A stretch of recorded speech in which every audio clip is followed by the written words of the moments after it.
Hello అందరికీ welcome to inspiring Roja.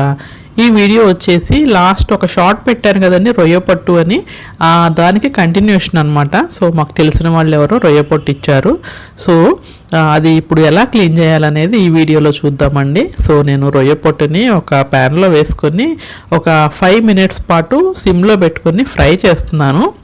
So ఇలా fry చేయటం వల్ల ఏంటంటే రొయ్య పొట్టు పైన ఏమన్నా డస్ట్ ఉన్నా, అలాగే దానిపైన ఏమన్నా పొట్టు షెల్ లాంటిది ఉంటుంది కదా, చిన్న రొయ్యకి చిన్న షెల్ ఉంటుంది. సో అదంతా కూడా ఊడిపోతుంది అనమాట. ఒక 5 నిమిషాల సేపు వేపుకున్నాకండి మనం ఆ రొయ్య పొట్టుని ఇలా చేత్తో నలుపుతూ ఉండాలి. పెద్దగా వేడే ఉండదులేండి. ఇలా నలుపుకుంటూ ఉంటే పైన పొట్టు లాంటిదంతా కూడా ఊడిపోతుంది అనమాట. సో నాకు కొంచెం కోల్డ్గా ఉంది. సో గొంతు కూడా కొద్దిగా థ్రోట్ ఇన్ఫెక్షన్ లాగా ఉందన్నమాట. సో అందుకే కొద్దిగా వాయిస్ డిఫరెంట్గా ఉందండి. సో ఇలా నలుపుకుంటూ ఉంటే మొత్తం అంతా కూడా రాలిపోతుంది. ఆ తర్వాత ఒక బెజ్జాల గిన్నె ఉంటుంది కదండి, మనము వడకట్టుకుంటాం ఏదన్నా వేసినప్పుడు. సో దాంట్లోకి కొంచెం వేసుకొని ఇప్పుడు నేను వీడియోలో చూపించినట్లుగా ఇలా రుద్దాలన్నమాట. సో దాంట్లో పొట్టు అంతా కూడా కిందకి వచ్చేస్తుందండి. సో చూసారా, అదిగోండి అలా వచ్చేస్తుంది. ఇది మామూలుగా అయితే అసలు వేరే రొయ్య పొట్టులో అయితే ఇసుక కూడా ఉంటుందండి. మరి నాకు వచ్చిన దాంట్లో అయితే అసలు ఇసుక అయితే ఏమీ రాలేదు. చాలా నీట్గా క్లీన్ చేసే పంపించారో మరేమో తెలియదు, కానీ ఇసుక అయితే ఏమీ రాలేదు. జనరల్గా రొయ్య పొట్టులో ఇసుక ఉంటుంది, ఎందుకంటే వాటిని ఇసుకలో ఎండపెడతారంట రొయ్య పొట్టుని. సో అందుకని ఇసుక పొట్టు అలాంటివన్నీ కూడా కిందకి దిగిపోతాయండి. సో ఇలా మీరు చెరగొచ్చు, జల్లించవచ్చు, ఇక్కడ మీకు వచ్చిన విద్యలన్నీ ప్రదర్శించవచ్చు అనమాట. సో ఏదైనా కూడా దాంట్లో ఉన్న డస్ట్ అంతా కూడా కిందకు వచ్చేస్తుంది.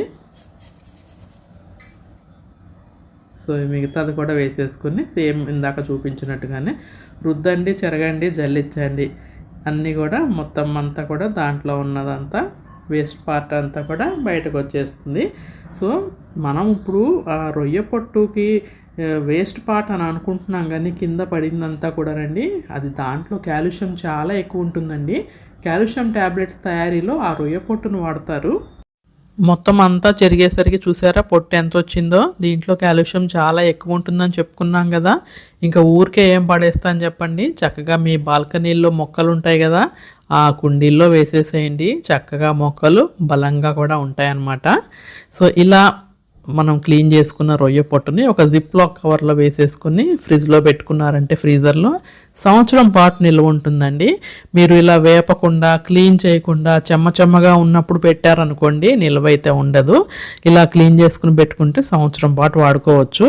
ఇంకో ట్రేలో రొయ్య పొట్టు ఉంది చూసారా, దాంతో నేను రొయ్య పొట్టు కారం తయారు చేస్తానండి మన కమింగ్ వీడియోస్లో.